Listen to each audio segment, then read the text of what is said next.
Hello students, welcome to CRP academy. CRP একাডেমিতে তোমাদের সকলকে স্বাগত এবং প্রত্যেককে গুড মর্নিং। এবং আমরা আপকামিং ওয়েস্ট বেঙ্গল পুলিশ সাথে কলকাতা পুলিশ কনস্টেবল 2025 পরীক্ষাকে লক্ষ্য করে পরীক্ষার সেরা প্রস্তুতি নিচ্ছি জিকে বুস্টার এই সিরিজের মাধ্যমে। বিগত দুটো ক্লাস হয়ে গিয়েছে, যারা দেখোনি তারা অবশ্যই দেখে নিতে পারো আমাদের চ্যানেল থেকে, এবং পিডিএফটাও আমাদের টেলিগ্রাম চ্যানেলে দিয়ে দিয়েছি, তো টেলিগ্রাম চ্যানেলে যুক্ত হয়ে যাবে। তো প্রত্যেকদিন 40টি করে হুবহু কমনযোগ্য প্রশ্নোত্তর আমরা প্র্যাকটিস করব সকাল 7টা থেকে, এবং পুলিশ পরীক্ষার সেরা প্রস্তুতি আমরা এখান থেকে নেব। আজকে আমরা 3 নম্বর প্র্যাকটিস সেট করব। তোমাদের নেক্সট মান্থেই ডাব্লিউপি কনস্টেবল এবং তারপর মাসে কেপি কনস্টেবল রয়েছে। প্রত্যেক দিন ক্লাসগুলো ফলো করবে এবং সিআরপি একাডেমিতে নতুন হয়ে দেখলে চ্যানেলটিকে সাবস্ক্রাইব করবে, পাশের বেল আইকনটা প্রেস করে রাখবে, সাথে আমাদের যে অফিসিয়াল টেলিগ্রাম চ্যানেল রয়েছে সেখানে যুক্ত হয়ে যাবে ফ্রি পিডিএফ, বিষয়ভিত্তিক মক টেস্ট, সাপ্তাহিক কারেন্ট অ্যাফেয়ার্স এবং ফ্রি সাপ্তাহিক ফুল মক টেস্ট পাওয়ার জন্য, সাথে এই সমস্ত ক্লাসের পিডিএফ গুলো পাওয়ার জন্য। তো তোমরা অনেকেই বলছিলে ক্লাসের মাধ্যমে অ্যাড দিলে খুব সমস্যা হয়, তো এবার থেকে আমি ব্যাচ কোর্সের অ্যাড গুলো একদম শুরুতে একদম শেষে দেবো। তো পরীক্ষাকে লক্ষ্য করে, কনস্টেবল পরীক্ষাকে লক্ষ্য করে 50 দিনের ক্র্যাশ কোর্স লঞ্চ করা হয়েছে। একদম পরীক্ষার সিলেবাস এবং এক্সাম প্যাটার্ন অনুযায়ী প্রত্যেকটা বিষয়, প্রত্যেকটা অধ্যায় ধরে ধরে ডেসক্রিপটিভ প্যাটার্নের থিওরির মাধ্যমে তোমরা ক্লাসগুলো পাবে, সাথে মক টেস্ট। এবং কলকাতা পুলিশ এসআই সামনে মেন পরীক্ষা আসতে চলেছে, তো সম্পূর্ণ ডেসক্রিপটিভ ক্লাস লঞ্চ করা হয়েছে, কেননা মেন পরীক্ষার সিলেবাস ডেসক্রিপটিভ নেচারে রয়েছে। পরীক্ষার সিলেবাস এবং এক্সাম প্যাটার্ন অনুযায়ী তোমরা এখান থেকে সম্পূর্ণ ডেসক্রিপটিভ ক্লাস পাবে। এর সাথে গ্রুপ সি এবং গ্রুপ ডি ডাব্লিউবি এসএসসির পরীক্ষাকে লক্ষ্য করে ফাউন্ডেশন ব্যাচ লঞ্চ করা হয়েছে। পরীক্ষার সিলেবাস এবং এক্সাম প্যাটার্ন অনুযায়ী এখান থেকে তোমরা ক্লাস পাবে। সাথে পিএসসি ক্লার্কশিপ পার্ট 2, সেটা হচ্ছে মেন পরীক্ষা, সেই মেন পরীক্ষারও তোমরা সম্পূর্ণ ক্লাস পাবে, যেমনটা পরীক্ষার সিলেবাস রয়েছে: বাংলা প্রতিবেদন, বাংলা অনুবাদ, বাংলা সারাংশ, ইংরেজি রিপোর্ট, ইংরেজি ট্রান্সলেশন, ইংরেজি প্রেসি, সমস্ত কিছুর তোমরা প্রস্তুতি এখান থেকে পাবে। তো যোগাযোগ করো 9647553612 নাম্বারে পরীক্ষার সেরা প্রস্তুতি নেওয়ার জন্য। যার যে ব্যাচ কোর্সের প্রয়োজন রয়েছে সেই অনুযায়ী যুক্ত হয়ে যাও। তো যাই হোক, আজকে ক্লাসটা শুরু করা যাক। কি কি প্রশ্নোত্তর রয়েছে সেগুলো এক এক করে দেখে নেওয়া যাক। দেখো, প্রথম প্রশ্ন ইতিহাসের উপর থেকে। দেখো, ফোর্ট উইলিয়াম কলেজ কত সালে প্রতিষ্ঠিত হয়? প্রথমে কিছু আমরা ইতিহাসের প্রশ্নোত্তর দেখবো আজকে। ফোর্ট উইলিয়াম কলেজ কত সালে প্রতিষ্ঠিত হয়? প্রত্যেকটা প্রশ্ন চলাকালীন চেষ্টা করবে নিজেরাই সঠিক উত্তরগুলো করার, এবং আমার উত্তরের সাথে মেলাতে থাকবে তোমাদের উত্তরগুলো মিলছে কি। তো সঠিক উত্তর হবে অপশানে 1800 সালে। 2 নম্বর প্রশ্ন দেখো কি বলছে। বিখ্যাত গ্রন্থ বৃহৎ কথা কার লেখা? নিচের কোন ব্যক্তির লেখা বিখ্যাত গ্রন্থ বৃহৎ কথা?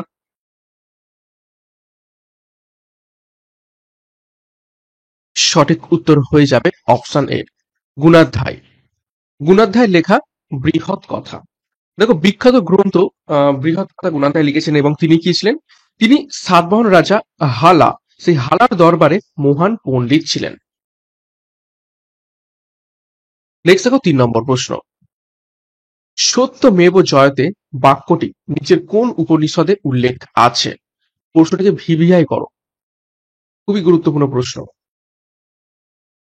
ভারতবর্ষের একটি গুরুত্বপূর্ণ স্লোগান বলতে পারো, বা আইনি একটা কথা বলতে পারো, সত্যমেব জয়তে। এই যে বাক্যটি বা এই শব্দগুচ্ছ নিচের কোন উপনিষদে উল্লেখ রয়েছে? সঠিক উত্তর হয়ে যাবে এখান থেকে, দেখে নাও, অপশন সি, মান্ডুক্য উপনিষদে রয়েছে। 4 নম্বর প্রশ্ন আমরা দেখব কি বলছে। দিল্লি সালতানাতের দিওয়ান ই আর্জ নিচ কোনটিকে বোঝায়?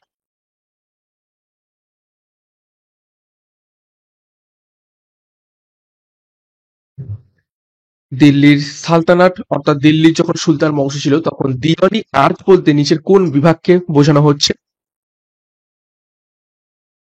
সঠিক উত্তর হবে অপশন সি, সামরিক বিভাগকে বোঝানো হচ্ছে। এবং এই যে দিওয়ানি আর্জ, এটা প্রতিষ্ঠা করেছিলেন কে? গিয়াসউদ্দিন বলবন। 5 নম্বর প্রশ্ন, তালিকোটা যুদ্ধ নিম্নলিখিত কোন সালে সংগঠিত হয়? এটা খুব ভিভিআই করবে।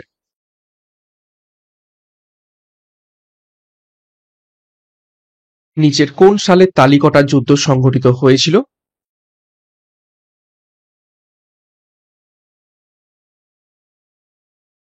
সঠিক উত্তর হবে অপশন সি 1565 সালে। ডিটেলস দেখো, ইব্রাহিম কুতুব শাহ যিনি সুলতান কুলি কুতুব উল মুলকের পুত্র ছিলেন, অর্থাৎ ইব্রাহিম কুতুব শাহ এই কুতুব উল মুলকের পুত্র ছিলেন। তিনি বিজয়নগরের বিরুদ্ধে অন্যান্য দাক্ষিণাত্য সুলতানদের সাথে একটি জোট সংগঠন করেছিলেন, যার ফলে 1565 খ্রিস্টাব্দে তালিকঠার যুদ্ধ হয়েছিল। নেক্সট 6 নম্বর প্রশ্ন দেখো কি বলছে, নিচের কে বাবরকে ইব্রাহিম লোদির বিরুদ্ধে যুদ্ধে আমন্ত্রণ জানায়? নিচের কোন ব্যক্তি বাবরকে আমন্ত্রণ জানিয়েছিল ইব্রাহিম লোদির বিরুদ্ধে যুদ্ধের জন্য?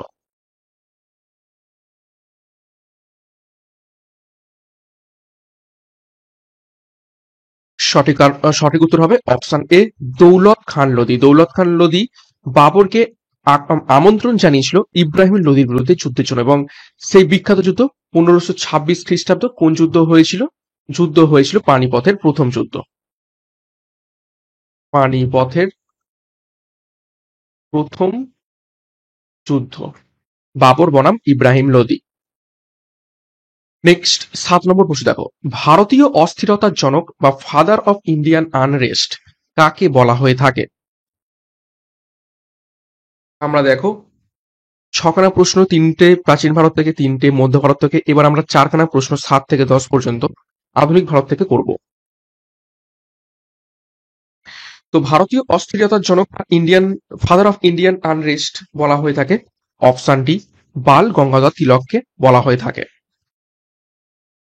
দেখো ডিটেলসে, বাল গঙ্গাধর তিলক 1890 সালে কংগ্রেসে যোগ দেন। ভ্যালেন্টাইন চিরল তাকে ভারতীয় অস্থিরতার জনক বলে অভিভূত করেন, যিনি সর্বপ্রথম সম্পূর্ণ স্বরাজ দাবি করেছিলেন। 8 নম্বর প্রশ্ন দেখো, নিচের মধ্যে কাকে বাংলায় মুসলিম রেনেসাঁসের জনক বলা হয়ে থাকে?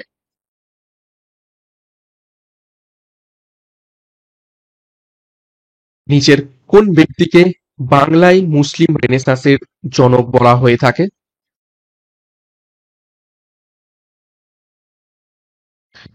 সঠিক উত্তর অপশন সি নবাব আব্দুল লতিফ খানকে। 9 নম্বর প্রশ্ন দেখো, নিম্নলিখিত ঘটনাগুলির মধ্যে কোনটি ভারতে ফরাসিদের উপর ব্রিটিশদের আধিপত্য প্রতিষ্ঠা করেছিল? অর্থাৎ নিচের কোন যুদ্ধের ফলে ফরাসিদের উপর ব্রিটিশদের আধিপত্য কায়েম হয়, অর্থাৎ ফরাসিরা একদম পরাজিত হয় এবং ব্রিটিশরা মেন পাওয়ারে চলে আসে নিচের কোন যুদ্ধের ফলে?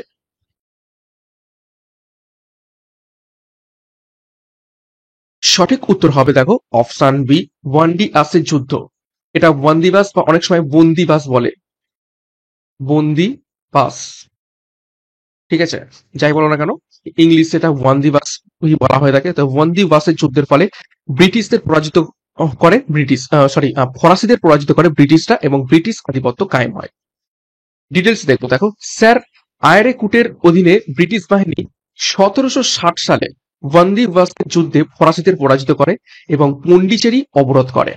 ওয়ান্ডিয়াসের পরে 1761 সালে ফ্রান্সের রাজধানী পন্ডিচেরি ব্রিটিশদের হাতে চলে যায়।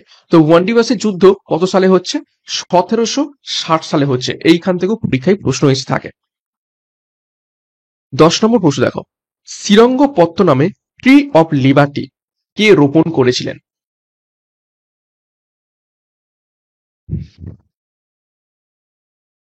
নিচের কোন ব্যক্তি শ্রীরঙ্গপত্তনমে ট্রি অব লিবার্টি রোপণ করেন? সঠিক উত্তর হবে অপশন বি টিপু সুলতান। দেখো ডিটেলসে, 1794 সালের দিকে শ্রীরঙ্গপত্তনমে টিপু সুলতান কর্তৃক স্বাধীনতার বৃক্ষ বা ট্রি অব লিবার্টি রোপণ করা হয়েছিল, যখন তিনি মহীশূরের জ্যাকবিন ক্লাবকে সমর্থন করেছিলেন। মহীশূরের জ্যাকবিন ক্লাব ছিল ভারতে গঠিত প্রথম বিপ্লবী রিপাবলিকান সংগঠন। এটি ফরাসি রিপাবলিকান অফিসারদের দ্বারা গঠিত হয়েছিল। তো গুরুত্বপূর্ণ তথ্য এখান থেকে জানলাম। নেক্সট দেখো 11 নম্বর প্রশ্ন, ভারতের নিচের কোন রাজ্যে থোরিয়াম উৎস মোনাজাইট বালির পরিমাণ সবচেয়ে বেশি? 10খানা প্রশ্ন আমরা ইতিহাস থেকে করলাম, এবার নেক্সট 6টা প্রশ্ন আমরা জিওগ্রাফি থেকে করব। দেখো কি বলছে, ভারতের নিচের কোন রাজ্যে থোরিয়ামের উৎস মোনাজাইট বালির পরিমাণ সবচেয়ে বেশি?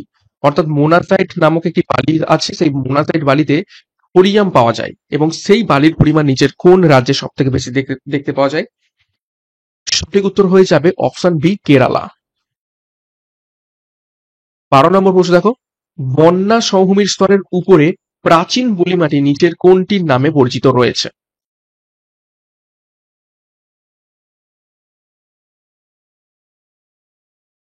বন্যা সমভূমির স্তরের উপরে প্রাচীন পলিমাটি নিচের কোন নামে পরিচিত?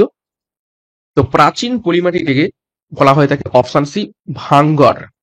ঠিক আছে, ভাঙ্গার বলা হয়ে থাকে। তারপর দেখো, নতুন পলিমাটিকে বলা হয়ে থাকে খাদার নামে পরিচিত এবং এই পলিমাটি খুবই উর্বর এবং হিমালয়ের পাদদেশে কাঁকড়যুক্ত যে মাটি দেখতে পাওয়া যায় তাকে ভাবর বলা হয়ে থাকে। 13 নম্বর প্রশ্ন দেখো, নিচের কোনটি নিকোবর দ্বীপের সবচেয়ে উত্তরের দ্বীপ?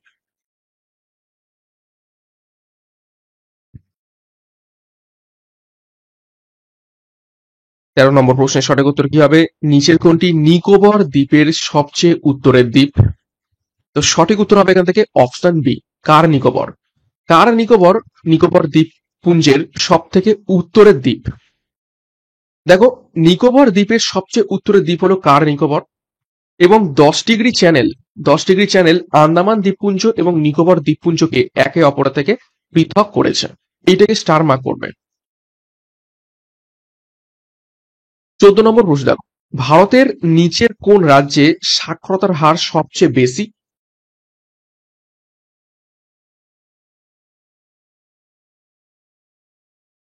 এটা তোমরা অনেকেই পারবে। ভারতের নিচের কোন রাজ্যের সাক্ষরতার হার সবচেয়ে বেশি? সঠিক উত্তর হবে অপশন ডি, কেরালা। এবং এখানে ভারতের সর্বোচ্চ সাক্ষরতার হার রয়েছে কত? 93.9%। যদিও এটা 2011 সালের আদমশুমারির তথ্য অনুযায়ী 2021 সালের আদমশুমারির তথ্য এখনো আসেনি, সেটা আসলে কিন্তু নতুন আমাদের ভাবে পড়তে হবে। এবং সব থেকে কম কম সাক্ষরতার হার কোন রাজ্যে রয়েছে? সেটা হচ্ছে বিহার। 15 নম্বর প্রশ্ন দেখো, নিচের কোন অঞ্চলটি গ্রীষ্মমণ্ডলীয় চিরহরিৎ বন দ্বারা আচ্ছাদিত?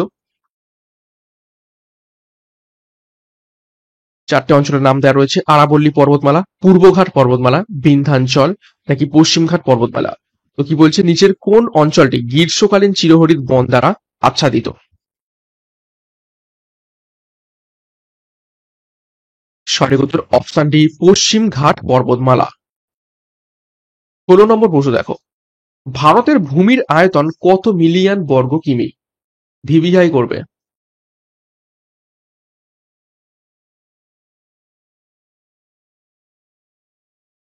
ভারতের ভূমির আয়তন কত মিলিয়ন বর্গ কিমি?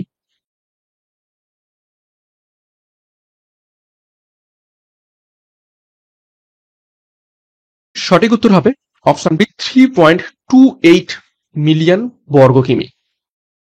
ডিটেলস দেখো, দেখো 32,87,263 বর্গ কিলোমিটারের মোট আয়তন সহ ভারত বিশ্বের সপ্তম বৃহত্তম দেশ। এটাকে স্টার মার্ক করবে। ভারত বিশ্বের কততম দেশ? আয়তনের দিক থেকে সপ্তম বৃহত্তম দেশ। এবং এই যে 3.28 বললাম মিলিয়ন, তো এই 32,87,263টাকেই আমরা মিলিয়নে প্রকাশ করলে 3.28 মিলিয়ন হবে। ভারত উত্তর থেকে দক্ষিণে 3,214 কিলোমিটার এবং পূর্ব থেকে পশ্চিমে 2,933 কিলোমিটার পরিমাপ করে। এটির 15,106.7 কিমি স্থলসীমান্ত রয়েছে এবং 7,516.6 কিলোমিটার একটি উপকূল রেখা রয়েছে। এটি বিশ্বের সর্বাধিক জনবহুল দেশ, এশিয়ার তৃতীয় বৃহত্তম দেশ, রাশিয়া এবং চীনের পরে। ওকে, আয়তনের দিক থেকে এশিয়ার তৃতীয় বৃহত্তম দেশ এবং জনসংখ্যার দিক থেকে এটা এখন বর্তমানে সর্বাধিক জনবহুল দেশে পরিণত হয়েছে। তো এটা খুবই খুবই গুরুত্বপূর্ণ তথ্য। 17 নম্বর প্রশ্ন থেকে আমরা পলিটি বা সংবিধান থেকে কিছু গুরুত্বপূর্ণ প্রশ্ন তো দেখবো। দেখো, ভারতীয় সংবিধানের কোন অনুচ্ছেদে অর্থ বিলের সংজ্ঞা রয়েছে? ভিভিআই করবে।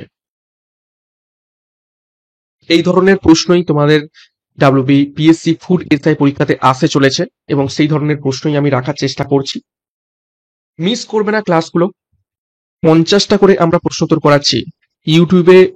50টা করে প্রত্যেকদিন প্রশ্নোত্তর আর কোনো চ্যানেল করাচ্ছে কিনা আমার জানা নেই। তোমাদের সুবিধার্থেই এতগুলো প্রশ্ন নিয়ে আসার চেষ্টা করছি। তো সঠিক উত্তর হয়ে যাবে এখান থেকে, দেখো অপশন এ, অনুচ্ছেদ 110। অনুচ্ছেদ 110 বা ধারা 110-এ অর্থবিলের সংজ্ঞা ভারতীয় সংবিধানে রয়েছে। 18 নম্বর প্রশ্ন দেখো, কোন অনুচ্ছেদে বিচার বিভাগকে নির্বাহী বিভাগ থেকে পৃথক করার চেষ্টা করা হয়েছে? নিচের কোন অনুচ্ছেদে বা কোন ধারাতে বিচার বিভাগ অর্থাৎ জুডিশিয়ারি সিস্টেমটাকে নির্বাহী বিভাগ অর্থাৎ নির্বাহী সিস্টেম বলতে অ্যাডমিনিস্ট্রেটিভ সেকশন থেকে পৃথক করার চেষ্টা করা হয়েছে? তো সঠিক উত্তর হিসাবে এখান থেকে অপশন ডি, ধারা 50। 50 নম্বর ধারাতে এটি করা হয়েছে এবং এটা কিসের আন্ডারে রয়েছে? Under DPSP, directive principal state পলিসির আন্ডারে রয়েছে। 19 নম্বর প্রশ্ন দেখো, কোন সংবিধান সংশোধনী রাষ্ট্রপতির জন্য একটি সাংবিধানিক সংশোধনী বিলে সম্মতি প্রদান করা বাধ্যতামূলক করেছে? অর্থাৎ কোন রকম সাংবিধানিক সংশোধন বিলে রাষ্ট্রপতিকে সই করতেই হবে, সেটা বাধ্যতামূলক সই করতেই হবে। এটা কোন সংবিধান সংশোধনীর মাধ্যমে করা হয়েছে, এই বিধানটা করা হয়েছে? তো সঠিক উত্তর হয়ে যাবে এখান থেকে অপশন বি, 24তম সংবিধান সংশোধনী, যেটা হয়েছিল 1971 সালে। দেখো ডিটেলসে, সংবিধান সংশোধনী বিলের ক্ষেত্রে রাষ্ট্রপতি কোনো ভেটো ক্ষমতা প্রয়োগ করতে পারবে না। 1971 সালে 24তম সাংবিধানিক সংশোধনী আইন রাষ্ট্রপতির জন্য একটি সাংবিধানিক সংশোধনী বিলে সম্মতি প্রদান করা বাধ্যতামূলক করে দেয়। অর্থাৎ সাংবিধানিক সংশোধন আইন যদি রাষ্ট্রপতির কাছে যায়, রাষ্ট্রপতিকে সেখানে সই করতেই হবে, তার কোন রকম ভেটোর পাওয়ার থাকবে না এই সংবিধান সংশোধনী আইনের ক্ষেত্রে। এবং এটা 1971 সালে 24তম সংবিধান সংশোধন অনুযায়ী এই আইনটা নিয়ে আসা হয়েছিল।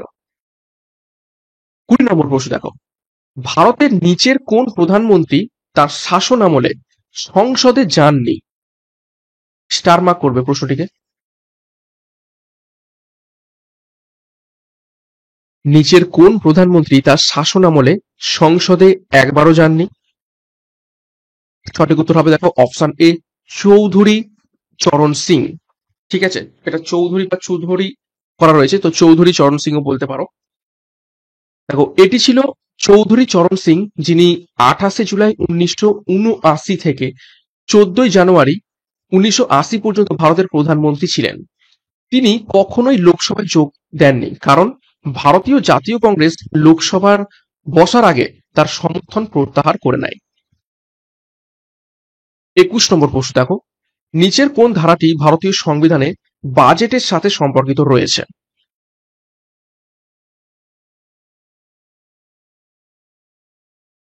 নিচের কোন ধারাটি সংবিধানে বাজেট, আমাদের যে সংবিধান মানে সংসদের যে বিভিন্ন বাজেট পাস হয় সেই বাজেটের সাথে সম্পর্কিত? সঠিক উত্তর হবে অপশন সি, 112। তো এখান থেকে একটা গুরুত্বপূর্ণ কথা মনে রাখবে, সংবিধানে বাজেট বলে কোনো রকম শব্দ নেই। তো বাজেটের পরিবর্তে কি শব্দ ব্যবহার করা হয়েছে দেখো, ভারতের সংবিধানে বাজেটকে বার্ষিক আর্থিক বিবৃতি হিসাবে উল্লেখ করা হয়েছে। 22 নম্বর প্রশ্ন দেখো, পাবলিক অ্যাকাউন্টস কমিটিতে সদস্য সংখ্যা কত?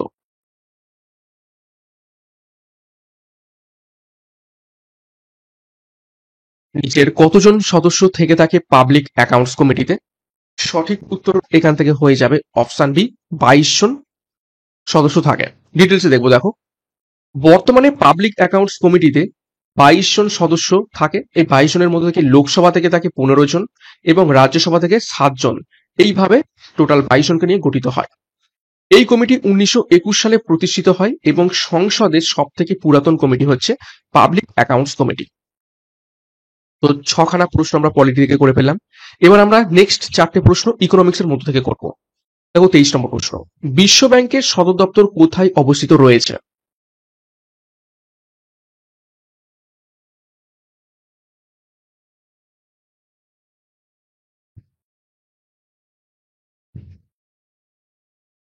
তো 23 নম্বর প্রশ্নের সঠিক উত্তর হয়ে যাবে, ইজি প্রশ্ন ছিল, অপশন বি, ওয়াশিংটন ডিসিতে বিশ্বব্যাংকের সদর দপ্তর অবস্থিত রয়েছে। ডিটেলস দেখো, বিশ্বব্যাংক হলো 1944 সালে ব্রেটন উডস কনফারেন্সে তৈরি করা 5টি প্রতিষ্ঠানের মধ্য থেকে একটি গুরুত্বপূর্ণ প্রতিষ্ঠান। বিশ্বব্যাংক জাতিসংঘের ব্যবস্থার অংশ, কিন্তু এর শাসন কাঠামো ভিন্ন। বিশ্বব্যাংকের সদর দপ্তর ওয়াশিংটন ডিসিতে অবস্থিত রয়েছে। বিশ্বব্যাংক কবে প্রতিষ্ঠিত হচ্ছে? 1944 সালে। 24 নম্বর প্রশ্ন দেখো, কোন ধরনের অর্থনীতিতে বাজারে প্রতিযোগিতা বিদ্যমান নেই? আমরা দেখেছি প্রত্যেকটা অর্থনীতিতে মার্কেটে বেশ কম্পিটিশন থাকে বিভিন্ন সেলারদের মধ্য থেকে। তো নিচের কোন ধরনের অর্থনীতিতে কোন রকম প্রতিযোগিতা দেখতে পাওয়া যায় না বাজারের মধ্যে? সঠিক উত্তর হয়ে যাবে এখান থেকে অপশন ডি, সমাজতান্ত্রিক অর্থনীতি বা সোশ্যালিস্ট ইকোনমিতে। দেখো, অর্থনীতির সমাজতান্ত্রিক ফর্ম, যেখানে রাষ্ট্রের নিয়ন্ত্রণ অতিরিক্ত থাকে, প্রতিযোগিতার অস্তিত্ব নেই, বাজার শক্তির কোনো ভূমিকা পালন করে না, রাষ্ট্রই সব সিদ্ধান্ত নিয়ে থাকে এইরকম অর্থনীতিতে। নেক্সট দেখো 25 নম্বর প্রশ্ন, পরিকল্পনা কমিশন কত সালে গঠিত হয়? ভিভিআই করো প্রশ্নটিকে, ইকোনমিক্স এর মধ্যে থেকে গুরুত্বপূর্ণ প্রশ্ন। পরিকল্পনা কমিশন বা প্ল্যানিং কমিশন কত সালে গঠিত হয়েছিল?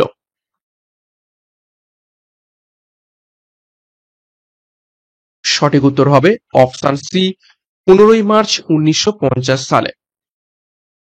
26 নম্বর প্রশ্ন দেখো, প্রথম পঞ্চবার্ষিকী পরিকল্পনার উপর প্রথম পঞ্চবার্ষিকী পরিকল্পনার নিচের কোন মডেলের উপর ভিত্তি করেছিল?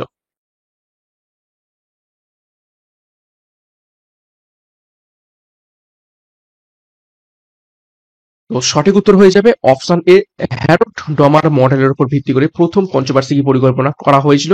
এর সময়কাল কত ছিল? 1951 থেকে 1956। এবং এই যে পিসি মোহনলাল মডেল, এটি ছিল দ্বিতীয় দ্বিতীয় পঞ্চবার্ষিকী পরিকল্পনা। ওকে, 27 নম্বর প্রশ্ন দেখবো আমরা, সেখান থেকে সায়েন্সের গুরুত্বপূর্ণ প্রশ্ন উত্তর দেখবো। সায়েন্সকেও আমি 3টে ভাগে ভাগ করেছি, 3খানা প্রশ্ন ফিজিক্স থেকে, 4খানা কেমিস্ট্রি থেকে এবং 3টে বায়োলজিতে। দেখো 27 নম্বর প্রশ্ন, একটি তরলের বৈশিষ্ট্য কি যার কারণে তার মুক্ত পৃষ্ঠটি সর্বনিম্ন পৃষ্ঠের ক্ষেত্রফল পাওয়ার চেষ্টা করে? অর্থাৎ তরল তার নিচের কোন বৈশিষ্ট্যের জন্য সবসময় চেষ্টা করে তার পৃষ্ঠের ক্ষেত্রফল সর্বনিম্ন হওয়া, এবং যে কারণে বৃষ্টির যে ফোঁটাগুলো সেগুলো এরকম চৌকো চৌকো, ত্রিভুজ ত্রিভুজ, আয়তক্ষেত্র আকারে পড়ে না, সবসময় গোল হিসাবে পড়ে। ঠিক আছে, বৃষ্টির ফোঁটা দেখবে সবসময় গোলাকার হিসাবে পড়ে। তো নিচের কোন ধর্মের জন্য, তরলের ধর্মের জন্য তারা সবসময় চেষ্টা করে ক্ষেত্রফল কমানোর?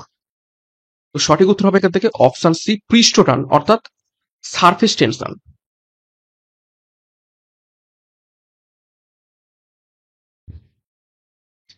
28 দেখো, একটি সাধারণ পেন্ডুলামের সময়কাল এবং কার্যকর দৈর্ঘ্যের মধ্যে সম্পর্ক কি?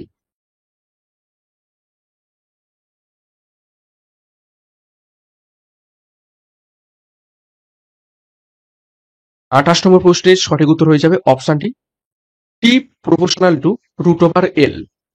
টি প্রপোর্শনাল টু রুট ওভার এল।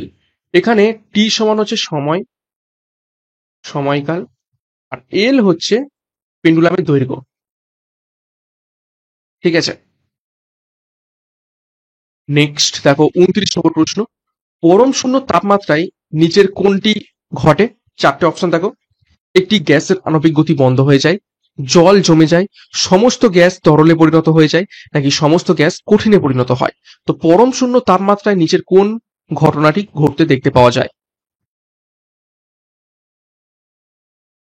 সঠিক উত্তর হবে অপশন এ, একটি গ্যাসের আণবিক গতি বন্ধ হয়ে যায়।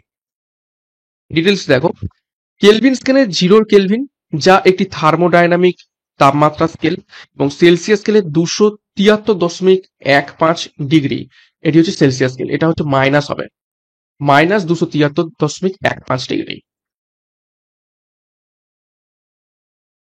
নেক্সট দেখো 30 নম্বর প্রশ্ন, নিচের কোনটি সাদা সোনা নামেও পরিচিত রয়েছে?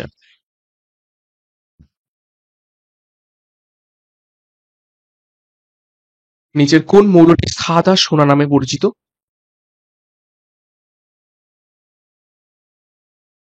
সঠিক উত্তর হবে option C, platinum.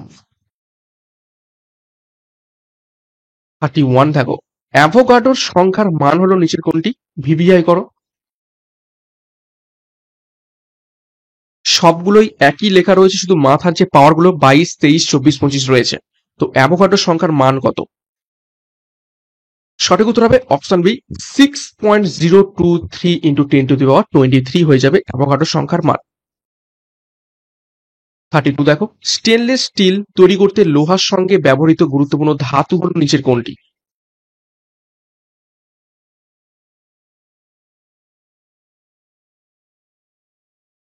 Stainless steel তৈরি করতে লোহার সাথে ব্যবহৃত গুরুত্বপূর্ণ ধাতু হলো নিচের কোনটি? সঠিক উত্তর হবে অপশন বি, ক্রোমিয়াম। ঠিক আছে, আয়রন, ক্রোমিয়াম এবং কার্বন মেশানো হয়ে থাকে স্টেনলেস স্টিল তৈরি করার জন্য। 33 দেখো নিচের কোন গ্যাসের গন্ধ আছে যা পচা ডিমের মতো গন্ধ? অর্থাৎ নিচের কোন গ্যাসটির গন্ধ একদম পচা ডিমের মতো?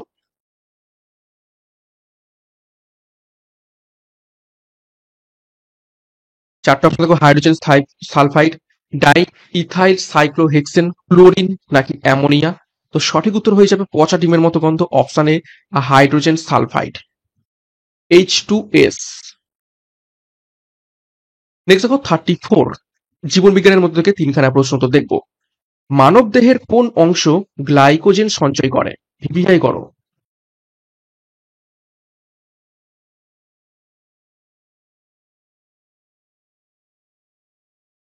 তো সঠিক উত্তর হবে অপশন এ, যকৃৎ। যকৃৎ বা লিভার।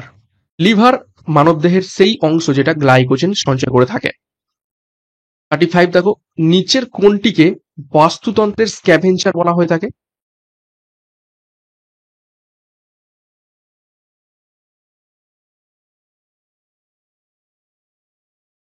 থার্টি ফাইভের সঠিক উত্তর হয়ে যাবে অপশন বি, ছত্রাক এবং ব্যাকটেরিয়া দুটোকেই বাস্তুতন্ত্রের স্ক্যাভেঞ্জার বলা হয়ে থাকে।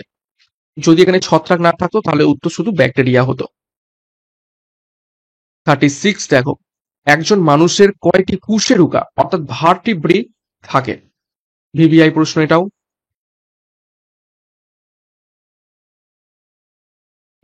একজন মানুষের কয়টি কুশেরুকা বা ভার্টিব্রি থেকে থাকে? তো সঠিক উত্তর হবে option A, 33টি।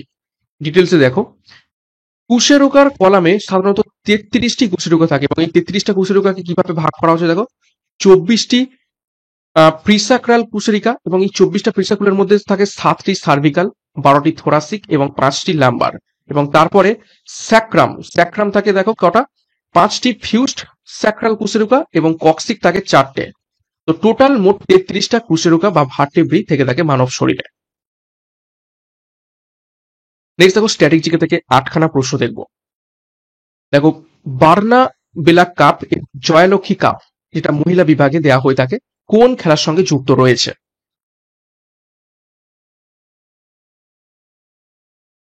Verna Bela cup এবং জয়লক্ষ্মী কাপ মহিলা বিভাগের ক্ষেত্রে নিচের কোন খেলার সাথে যুক্ত রয়েছে?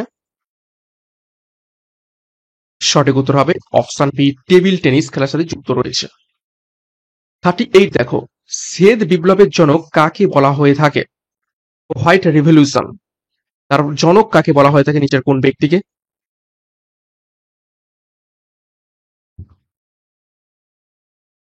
সঠিক উত্তর হবে অপশন বি, ভার্গিস কুরিয়েনকে।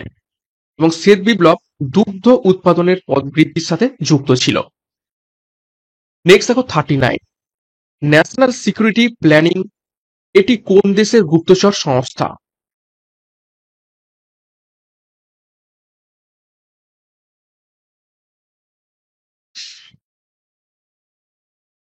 সঠিক উত্তর হয়ে যাবে অপশন ডি, দক্ষিণ কোরিয়ার একটি গুপ্তচর সংস্থা হলো ন্যাশনাল সিকিউরিটি প্ল্যানিং বা এনএসপি।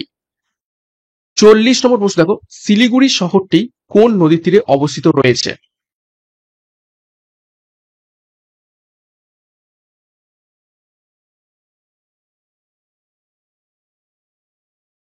সঠিক উত্তর দেখে নাও অপশন বি, মহানন্দা এবং বালাসন এই দুটো নদীর তীরে অবস্থিত রয়েছে শিলিগুড়ি শহরটি। তো এই ছিল আজকের ক্লাসে গুরুত্বপূর্ণ 40টি প্রশ্ন উত্তর। 40-এর মধ্যে কার কত স্কোর হয়েছে কমেন্ট বক্সে কমেন্ট করবে, এবং প্রত্যেক দিন সকাল 7টা থেকে এই ক্লাসগুলো তোমরা ফলো করে দেখো। সাথে আমাদের যে ব্যাচ কোর্স গুলো রয়েছে দেখে নাও। কনস্টেবল পরীক্ষাকে লক্ষ্য করে 50 দিনের ক্র্যাশ কোর্স, WPSI মেন পরীক্ষাকে লক্ষ্য করে ডেসক্রিপটিভ ব্যাচ, এছাড়া WBSSC group C group D পরীক্ষাকে লক্ষ্য করে ফাউন্ডেশন ব্যাচ, এবং PSC ক্লার্কশিপ পার্ট 2 কে লক্ষ্য করে মেন সাফল্য ব্যাচ 2025-26। যার যে ব্যাচ কোর্সের প্রয়োজন রয়েছে সেই অনুযায়ী যোগাযোগ করো 9647553612 নাম্বারে, এবং পরীক্ষার সিলেবাস এবং এক্সাম প্যাটার্ন অনুযায়ী পরীক্ষার প্রস্তুতি নিতে শুরু করে দাও। বিস্তারিত ডেসক্রিপশন বক্সে পেয়ে যাবে, এখনই যুক্ত হয়ে যাও। এবং সিআরপি একাডেমিতে নতুন হতে গেলে চ্যানেলকে সাবস্ক্রাইব করো, পাশের বেল আইকনটা প্রেস রাখো, সাথে টেলিগ্রামে যুক্ত হয়ে যাবে। তো আজকের মতো ক্লাসটা এখানেই শেষ করছি। প্রত্যেককে all the best, thank you, by.